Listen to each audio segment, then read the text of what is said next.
Shalom, selamat pagi Bapak Ibu, saudara-saudara yang terkasih dalam nama Tuhan Yesus Kristus. Terpujilah Tuhan kita yang maha baik yang telah mempertemukan kita di pagi hari ini, Jumat 2 Juli 2021. Mari kita beribadah, kita puji Tuhan, kita bernyanyi dari buku ND nomor 211 ayat 1, Tuhan Yesus si Permahan.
Terima kasih Tuhan untuk berkat Tuhan kepada kami sepas pribadi. Kami akan mendengarkan firman Tuhan. Kiranya firman yang kami dengar dapat kami lakukan di dalam kehidupan kami. Untuk itu Tuhan, ajari kami. Di dalam nama anak-Mu Tuhan Yesus Kristus kami berdoa dan mengucap syukur. Amin. Selamat pagi Bapak Ibu Saudara yang terkasih dalam nama Tuhan Yesus Kristus. Firman Tuhan untuk kita pada hari ini tertulis di dalam Yesekiel 34 ayat 22. Yesekiel 34 ayat 22, begini firman Tuhan. Maka aku akan menolong domba-dombaku supaya mereka jangan lagi menjadi mangsa, dan aku akan menjadi hakim di antara domba dengan domba. Saudara-saudara yang terkasih di dalam Kristus Yesus, di tengah situasi ini kita disapa dan diteguhkan oleh firman Tuhan dengan seruhan Tuhan Yesus yang mengatakan, maka aku akan menolong domba-dombaku supaya mereka jangan lagi mangsa, dan aku akan menjadi hakim di antara domba dengan domba. Tidak ada orang yang mau menjadi mangsa atau korban. Sebaliknya, Tuhan tidak mau kalau kita menjadikan orang lain menjadi mangsa ataupun menjadi korban. Agar tidak menjadi mangsa atau korban, marilah kita jauhkan sikap yang tega mengorbankan diri orang lain. Jangan juga kita membiarkan orang lain menjadi mangsa, dan seharusnya kitalah yang harus menjadi sahabat, menjadi penolong bagi orang lain.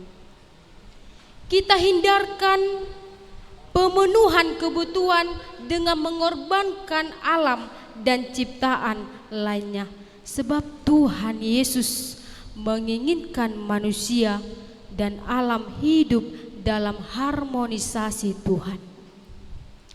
Saudara-saudara yang terkasih, Yesekiel 34 ini merupakan sapaan Allah dalam menyampaikan perumpamaan tentang dua jenis gembala, gembala yang jahat dan gembala yang baik.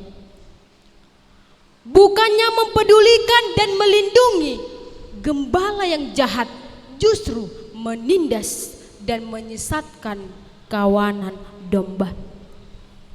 Allah sangat marah dan menjadi lawan mereka. Bisa kita lihat di Yesekiel 34 ayat 1 sampai 10. Mereka melambangkan para raja yang diizinkan Allah untuk memimpin bangsa Israel, bukannya membawa bangsa Israel menjadi umat Allah yang saleh. Mereka justru menjerumuskan seluruh bangsa dalam penyembahan berhala dan kehidupan yang bejat. Allah sendiri akan menurunkan mereka dari tahta dan menjadi gembala bagi sebagaimana seharusnya. Sebagai gembala yang baik, Allah kita akan mengembalakan umatnya dengan cara mencari yang hilang, membawa pulang yang sesat, membalut yang luka, menguatkan yang sakit, melindungi yang gemuk dan yang kuat. Janji ini digenapi dalam 2 dimensi waktu, yakni saat Allah memulihkan kondisi bangsa Israel dengan memimpin mereka kembali dari negeri pembuangan, dan saat Mesias yang merupakan keturunan Daud yang bertahta dalam kerajaannya yang penuh keadilan, kedamaian, tak ternoda dan kekal. Yesus Kristus menggenapi nubuat di atas dengan menjadi gembala yang baik, yang rela mati untuk domba-dombanya. Sebagai domba yang sudah ditebus oleh darah gembala yang baik, jadilah kita untuk menjadi warga dari kerajaan Allah. Kita juga perlu belajar untuk menjadi domba yang baik melalui kehidupan yang taat kepada Allah, kepada kehendak Allah dan pemimpinnya. Dalam kehidupan pribadi kita Bapak Ibu, hal-hal apa aja yang sudah membuktikan bahwa kita sudah menjadi domba yang baik? Sebaliknya, dalam hal apa saja yang sudah kita perlukan dalam memperbaiki diri? Saudara-saudara yang terkasih dalam Kristus Yesus, dalam renungan ini ada 2 pesan yang Tuhan ingin katakan kepada kita. Yang pertama, jadilah gembala yang baik. Jadilah gembala yang baik. Gembala menghujud pada pemimpin atau pemegang kuasa, jabatan, dan pengambil keputusan baik di bidang hukum ataupun politik. Di tengah kehidupan keluarga, bapak ibu, suami istri adalah gembala.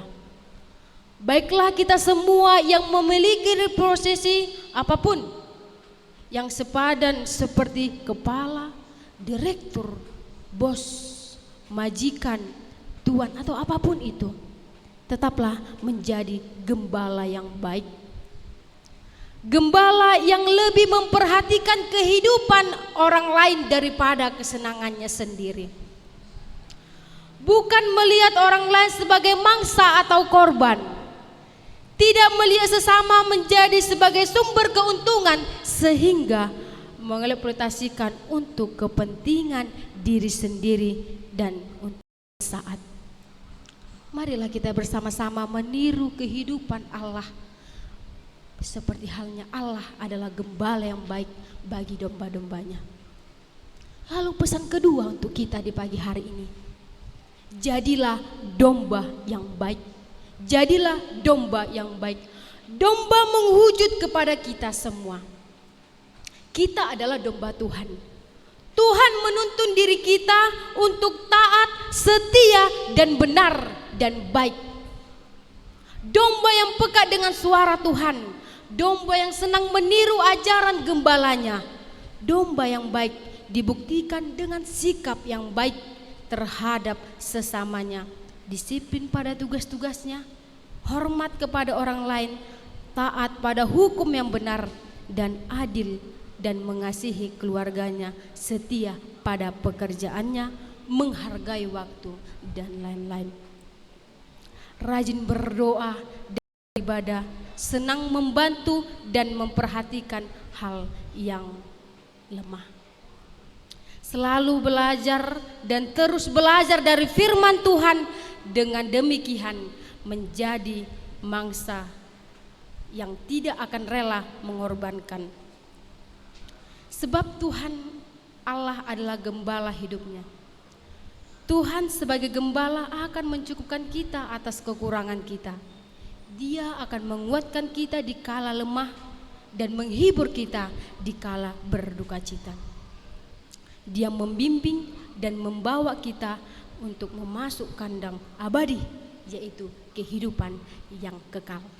Kiranya Tuhan Yesus memberkati kita dalam melakukan pekerjaan baik. Amin. Mari kita puji Tuhan, kita bernyanyi dari buku ND nomor 714 ayat 1, Tuhan na marmahan hami.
Terima kasih Tuhan untuk firman-Mu yang kami dengar pada hari ini, yang mengajarkan kami supaya kami mampu menjadi gembala yang baik, yang mampu peduli kepada orang lain, kepada orang yang lemah, kepada semua orang.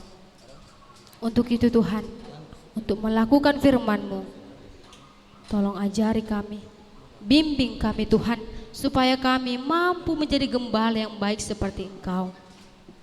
Ajari kami Tuhan, di dalam melakukan segala aktivitas kami, dalam melakukan segala tindakan kami dalam setiap harinya. Untuk itu Tuhan, Tuhanlah yang memberkati kami. Apapun aktivitas yang kami lakukan Tuhan dalam satu hari ini, Tuhanlah yang menyertai kami, yang memberkati kami dan menjaga kami. Inilah kami Tuhan, ampunilah segala dosa-dosa dan perbuatan kami di dalam Kristus Yesus Tuhan kami. Kami berdoa dan mengucap syukur. Amin. Shalom, selamat pagi, Tuhan Yesus memberkati. Horas.